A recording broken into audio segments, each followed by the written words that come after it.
It's a pleasure and an honor to welcome another man who's running for office. You're running for re-election, Congressman Glenn Ivey of Maryland. Thank you for being with us. Thanks for having me.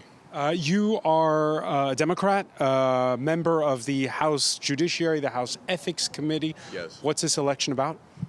Well, I mean, in some ways, it's going to determine the fate of the nation, the direction of the nation, and the direction of the world. I think if Donald Trump wins, it's a very dramatic difference from a victory by Kamala Harris. And is it about what? Because we've heard people, even the young people, telling us, you know, young people saying, we don't care too much about these rule of law issues and all that. We're more interested in the economy, and we think Trump's better. Yeah, I think we have to, walk and chew gum at the same time and make sure we're taking care of both of those things. The economy certainly is critical, and I think, frankly, the United States is doing pretty well on the economy. I know it hasn't gotten to everybody, and so there's concerns for people who are still struggling on the piggy bank issues. But overall, inflation's coming down, unemployment's at historic lows. We've been adding thousands of new jobs every month for about 50 months now. Things do seem to be going in the right direction. And the Fed cutting interest rates, again, I think is going to be a big step in the right direction. With respect to the democracy and rule of law issues, I think those are things you can underestimate until you lose them. And we want to make sure that that doesn't happen, because we can see what happens with other countries when they lose the democracy and rule of law guidance that's been the hallmark of the United States for so many years now. They regret them when they lose them. Are people kind of sleepwalking into something? You were not yet a congressman on January the 6th, 2021, but you have long experience on Capitol Hill. When you walk around this city today, is it almost forgotten about? Because seen from across the Atlantic, we're wondering why this isn't more of an issue.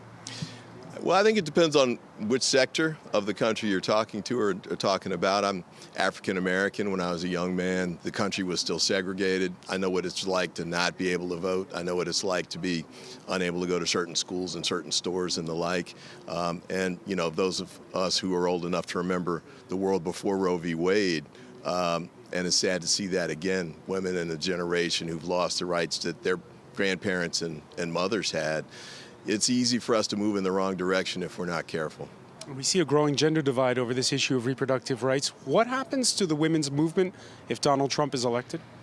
Well, it's hard to say, but I think it strengthens it in some ways, certainly in the states where those rights have been taken away already, and it could get worse. There are certainly states who are looking to take away abortion rights, even in the cases of rape and incest. And I'm sure there's going to be a national effort by the Republicans to make that a nationwide ban. So it's going to be a big fight. I think even if Harris wins, there's going to be a push by the Republicans to do that. Having the White House in Democratic hands, I think, makes it easier for us to fend that off and restore the rights of women's right to choose. Glenn Ivey, you're an attorney, former Attorney General for the state of Maryland. Donald Trump in the last few days, would you characterize his remarks as veiled threats against, say, the former Congresswoman Liz Cheney, the press, or are they actual threats? Should they be prosecuted? Well, I mean, I think, he's been making threats like that for years now, unfortunately. Are they veiled?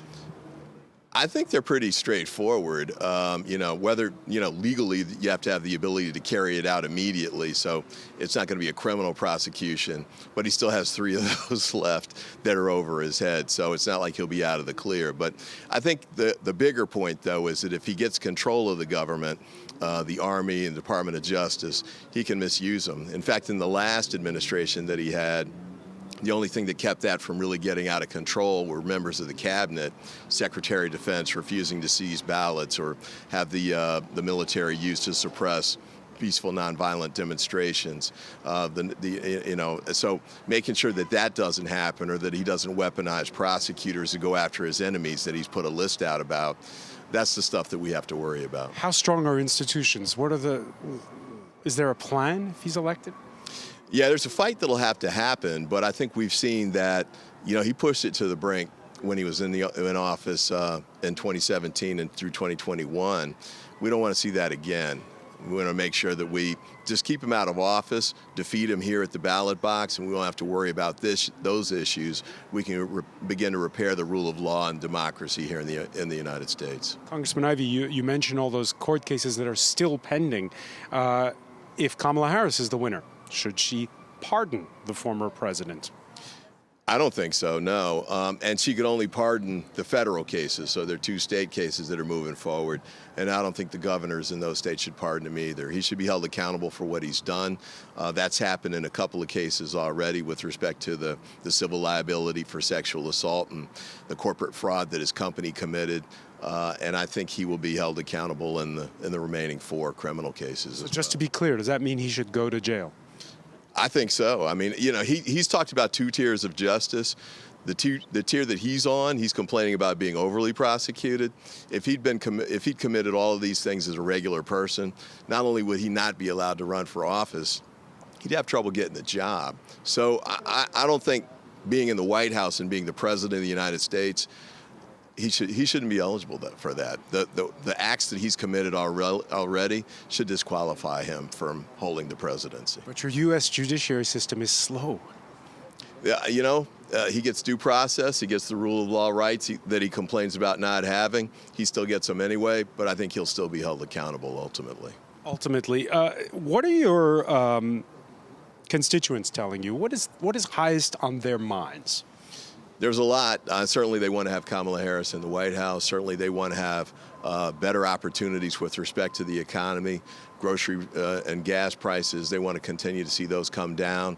Unemployment and jobs, I think they want to see more of those. And I think they want to see things happen that allow them to live, you know, take care of rent and mortgage, have their kids have opportunities to thrive, go to get education and get good jobs. The stuff that we've always wanted, but we've been having to fight about lately.